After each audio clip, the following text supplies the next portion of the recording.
Mini episode 1366 of the FDH Lounge is brought to you by Sportsology, delivering unconventional columns and webcasts about sports, TV, music, movies, and more. Follow them on the web at sportsology.com. The FDH Lounge. You'll want to schedule your life around it. A long time ago, on a gloomy, wet Cleveland spring night, two men stand alone amidst the late-night drizzle. Their voices echo across the vacant station parking lot as they debate the merits of the great American radio show that have been missing for far too long. On that night, an idea was born. That idea became the FDH Lounge.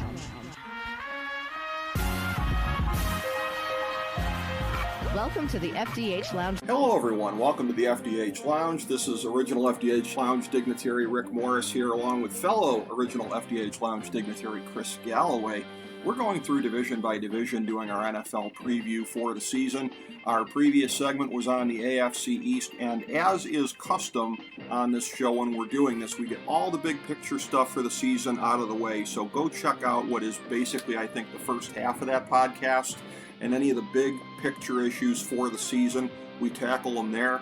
The rest of the way, it's just division by division as we go through. And what I'm going to do for each division is from Fantasy Football Draftology 2021, available on the main page at fantasydrafthelp.com and the FDHlounge.com. One of the things in there is I have my one run-on sentence for each team in each division. So I'm going to get my major points out of the way for each team here, and then we'll kind of go through and react from there. For the AFC North, and this is in the order of finish, by the way, so I have the Cleveland Browns, my Cleveland Browns, and Chris's Cleveland Browns going first here. And for the Browns, I say, with the most complete starting 22 this side of Tampa, the Browns even have as much depth as is possible at many positions. Baltimore, for all of the championship hype, Lamar Jackson remains guilty until proven innocent when behind in big games, and the team is weaker than usual in the trenches on both sides of the ball. Cincinnati, they still need help on the line, which is no small thing in terms of protecting Joe Burrow and in the secondary, but even in the tough AFC, they are a stealth playoff contender. Pittsburgh, a noodle-armed quarterback and putrid offensive line place an undue burden on the defense, leading to a season that will resemble the stretch run of 2020. So those will be controversial takes in some quarters, Chris Galloway, but I know you probably don't agree with me much on any of them. No, I think we're kind of aligned in many ways on the AFC North. I agree. I've got the Browns winning the AFC North. And that's mostly because I just refuse to be a believer in Lamar Jackson. Right. I think it's cute to have a running back as your quarterback. But until he can show that he can throw outside the numbers deep and mid-range effectively, I think at some point teams they're as they've done in the playoffs, they are working on how they are going to end him in terms of contain him. And I think you see the Browns continuing to draft in that way to try to prepare for him. For example, the increased defensive speed across the board for Cleveland now. Mm-hmm. Jadeveon Clowney can set the edge very well. Probably one of the best in the league at it. They went last year, again, getting Phillips at linebacker, big, fast. JOK in the draft this past year at linebacker. John Johnson III. So they know what they need to do to contain Lamar. And again, in his credit, that's easier said than done when you're a world-class athlete like he is. And if things break down, and we saw it last year in that, it was probably the best game of the season in the NFL, that Monday night game in Cleveland, mm-hmm. Browns, Ravens. It was a shootout, and the Ravens won because the Browns defense could not contain Lamar Jackson's feet. Yeah. And so, but if you can find a way to do it, that team is one-dimensional, and they've shown that if you get up on them, because that then relies on his arm, they don't have the ability to come back and win a game once a defense can pin their ears on him. Yep. So for that reason alone, everybody picking the Ravens to win the division. I'm with you. I don't. I picked the Browns, and that's not to say the Browns are perfect. They've got question marks all over their team. What? No, I thought they were the best roster in the league right now. Well, they might be top to bottom, but I still think that it's too a premium on guys like Grant Delpit, guys staying healthy. Ronnie Harrison's got to stay healthy and stay on the field. Yeah. We're already seeing it. The Browns have lost their fourth-string tight end already. Mac Wilson's banged up. We haven't seen Walker now for a week. Tack McKinley, we don't even know what's going on there. Right. I'm going to assume, and I'm sympathetic, that the young man is dealing with some sort of mental health issue. Mm-hmm. But that's concerning because I know the Browns were relying on him early in the offseason through OTAs and minicamp. He looked fantastic off the edge with Clowney moving inside. Yep. That looked like that was going to be an absolute killer of a lineup for the Browns defensively. And right now I have to say, I don't know that we're going to see it. And I can guarantee you Andrew Berry has talked to Olivier Vernon's representatives and has said, how's the rehab coming? We may need you come week 9. Right. So don't count that one out yet. I'm predicting the Browns will be in a spot where they will sign Vernon mid-season and bring him back for the stretch run. Interesting. So little something there for you. Okay. So the Browns have they have questions too at cornerback, right? Newsome's a rookie, and Greedy looks so rusty. He didn't have a very good rookie season. He lost all of last year. I don't know that we can trust Greedy. And Newsome, that was a pick I wanted. I think he's going to be a star. But again, rookie cornerbacks tend to struggle. Right. So I don't know that you can sit back and say, oh, they're all set now. Have they upgraded? They've got Troy Hill in the slot. They've got John Johnson III, who has been absolutely everything the Browns had hoped for to this point in camp. He has been fantastic. Anthony Walker's been fantastic. And a guy that's banged up right now, and a guy that I absolutely I love the guy, right? And that is Mac Wilson. I've loved this guy since we got him in terms of his attitude, right? He's been so pro-Cleveland, pro-Cleveland Browns, like very, just like wanting to be a team player and be a Cleveland guy. He's bought in, right? He's the opposite of Alex Mack. And so for that reason, I like the guy. But I will tell you, at the end of last year, and as we made changes in the offseason, with all the linebacker acquisitions, I think I had talked at some point, and I'm like, I think Mac Wilson's in trouble. He's on the bubble. I don't think he's going to make this roster, mm-hmm. right? With all this new talent. I got to give the guy props. You talk about training hard in the offseason, coming in, being dialed in. He's had a fantastic offseason in camp.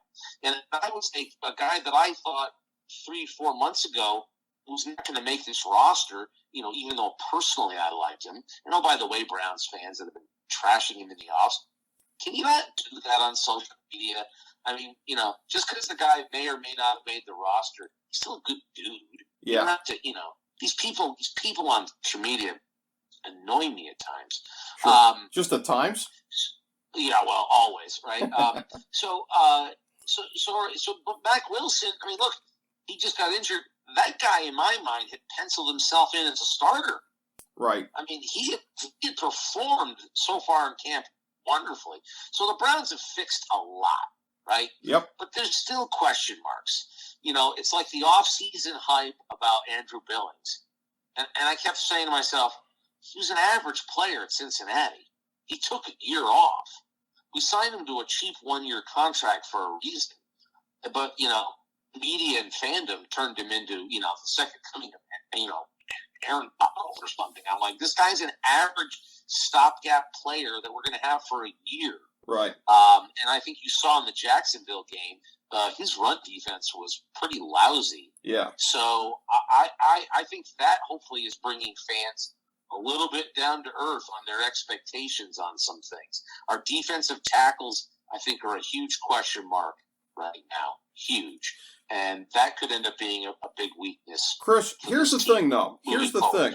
And that's what's weird is on the tackles, you're right as far as the starters go. That if you were gun to my head, what's the one area of the team, whatever, okay, maybe defensive tackle with the starters. But then the depth behind them, there's just a lot of bodies there, and I know some of them are young, but it's an uncommon amount of depth in there. So the chance of getting 2 guys out of all of those guys is still pretty good, I think. Well, keep in mind, you need 4 guys. Well, I mean, the tackles. You're going to need 4 guys, and I'm not counting Clowney, who will play inside a bunch. Well, I'm counting on that a little bit. You're going to need 4 guys, and I'm assuming it's going to be Jackson, Billings, Elliott, and somebody. Right. No, to your point, a lot of bodies and a lot of potential there, yes. Right? And I think that, my guess is it'll be Tommy Togiai, just based on his draft status. Sure. Will be a sort of the odd man in. And then I think we'll probably try to slide a guy like Malik McDowell to the practice squad. Right.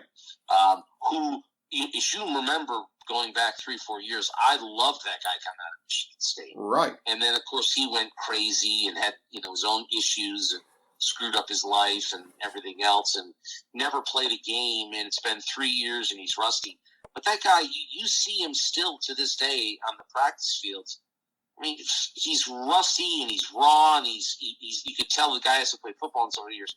But man, he's got the raw, what you have there to mold has got to be so intriguing for them. If he can keep his head on straight and fix his life, right? Right. Like he stop committing crimes, stop being an idiot. And you might have a chance. So I think they're going to try to stash a couple of these guys on the practice squad. There's no doubt about it. But I think the Browns are one of those rosters that other teams are going to target when we release somebody. I wonder how many of these guys we're going to be able to slide through to the practice squad. Absolutely. Without getting them snatched. I guarantee you, based on our offensive line depth, these guys that we release on the offensive line, they're getting picked up all over the league. Right. I mean, they're just gone. People are going to grab them because nobody has the offensive line depth the Cleveland Browns have. True. Now, all this said, all the doomsday and everything else that I've said, they win the division. I think they're good for 12 wins, but that doesn't mean that they are a perfect squad. And it's one of these teams that you're going to need to see come together and gel as the year goes on. And I think that by the end of the season, that's going to be a team that no one's going to want to face. But even they have questions. There's no team that's perfect. Now, getting to the bottom of the division, Cincinnati and Pittsburgh. Like you, I believe that Cincinnati's in a position to surprise and jump into that third spot in the division. Yep. But I am bothered by the reports out of Cincinnati about Joe Burrow's performance in camp. It sounds a lot like a guy who's got the yips. Mm-hmm. Sounds like a guy who's suffering from some PTSD. Right. And I'm afraid that they may be regretting not taking a left tackle. Sure. In that position when they had the opportunity to. Now, most people said, I was a Rashawn Slater guy. Either way, that's what they should have done. They didn't do it. And you're early on, at least Burrow is a guy who's behaving like he just does not want to get hit, and he's skittish. And that's not going to work when it comes time to try to get the ball to that talented wide receiving core. If he settles down and he's the Joe from last year, Cincinnati absolutely has a legitimate chance to get into that third spot. And to your point, to be a dark horse wild card. They're not going to get in, but they're going to be that team that, even in week 16, people are like still in the hunt. When you watch the Sunday morning show, right? Cincinnati will still be on that board, like still in the hunt. They got a chance, And if you're a Bengals fan, that's really a good sign for you. I think that Cincinnati's biggest problem is they're going to have, they don't have a defense. They have to outscore everybody. Right. And with that receiving core, and if Burrow goes back to being who he started to show us in the first 10 weeks last year, they could beat that team. Mm-hmm. But there's still too many question marks there in my mind to put them in the playoffs. Pittsburgh, you hit the nail on the head when you talk about Pittsburgh. I think Pittsburgh finishes last in the division. Right.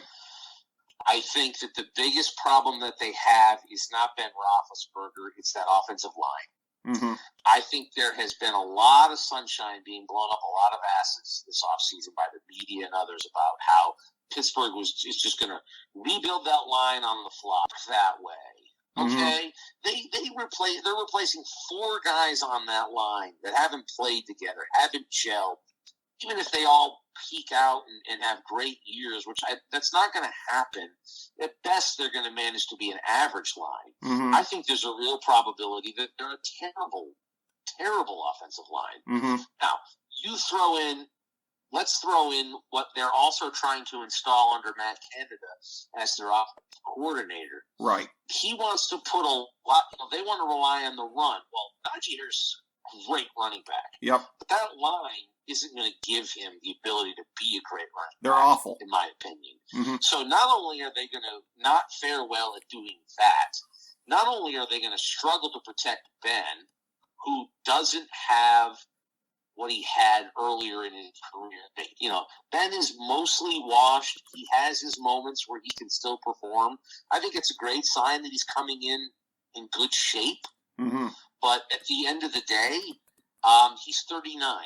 And he's going to be behind a shaky line. But the biggest problem for Ben is going to be what they're trying to install, which is a quarterback under center for most of the game, to try to hide and disguise that running game.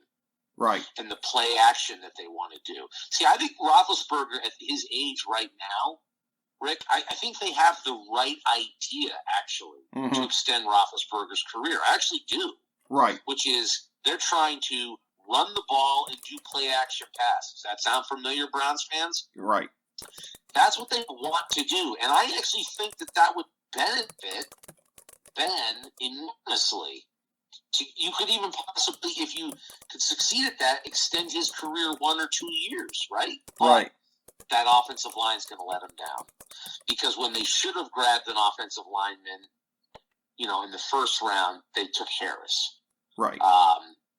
And that's, again, like the Bengals, should have taken the offensive lineman because you could have gotten a running back later. You could have gotten a Chuba Hubbard later in the draft, the way the Panthers picked him up. Mm-hmm. And you could have had a first-round offensive lineman, blocking for him and giving Ben protection.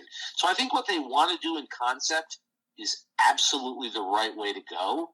I just think that offensive line is going to fail them, and they will not be able to score enough to keep up, despite the fact that defense was number 1 last year.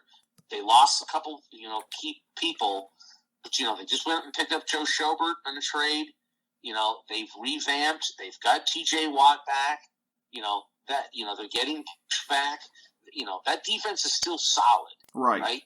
But I don't think in this pass-happy league that they're going to be able to compete offensively with that offensive line in order to win enough games to compete for a playoff spot. So they're going to be fighting with the Bengals for that 3rd place spot in the division. So I actually think what you've hit on in your descriptions is pretty accurate. Well, here's how I have it specifically on the records. I have the Browns winning the division at 13-4. I have Baltimore as a wild card at 12-5. Cincinnati, we both said, with a chance to surprise some teams here. I've got them at 9-8, and that's probably higher than a lot of people do. Now, again, I made my prediction on that before he got in there and started having the tough time in training camp here with the complete lack of an offensive line and everything like that. Obviously, I'm not changing my record projection, so I'm obviously thinking that they're going to get some things figured out as they go along here, although that's the major thing here is that if their passing game can't carry them to that 9-8, than they will be in last place. I have Pittsburgh in last place at 7-10. So I'm guessing that those records are probably at least close to where you would slot those teams. Yeah, they're pretty close. I mean, I have the Browns at 12-5 and the Bengals at 11-6. So again, I mean the Ravens at 11. I was going to say, whoa, nipping on their heels. Yeah, no, the Ravens nipping on their heels.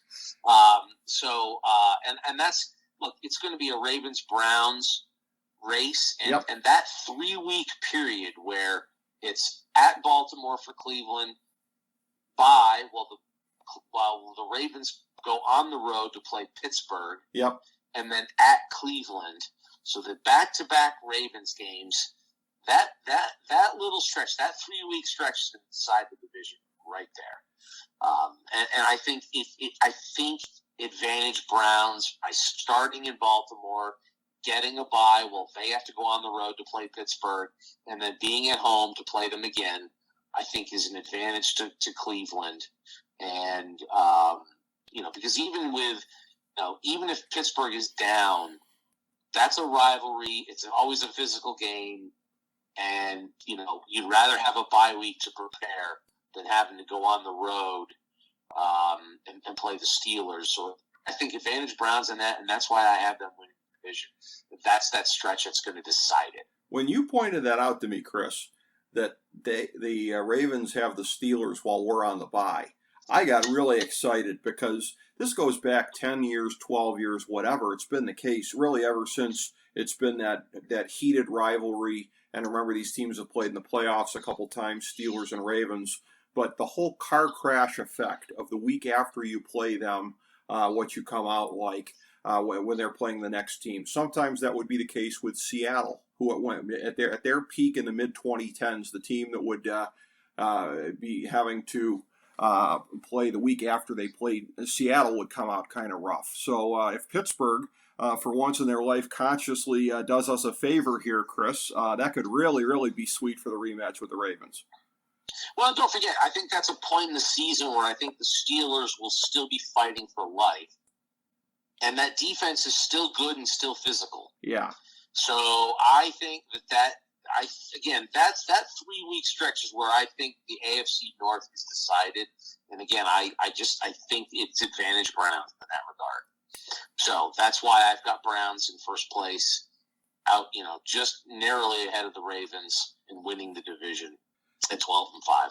So we basically we concur on the order of teams in the division here, and we shall see as we go through here in subsequent segments here where we see the Browns and the Ravens fitting in with our overall playoff predictions here. The playoff predictions overall will come when we're discussing the NFC West, the last of our divisions. The next one to come will be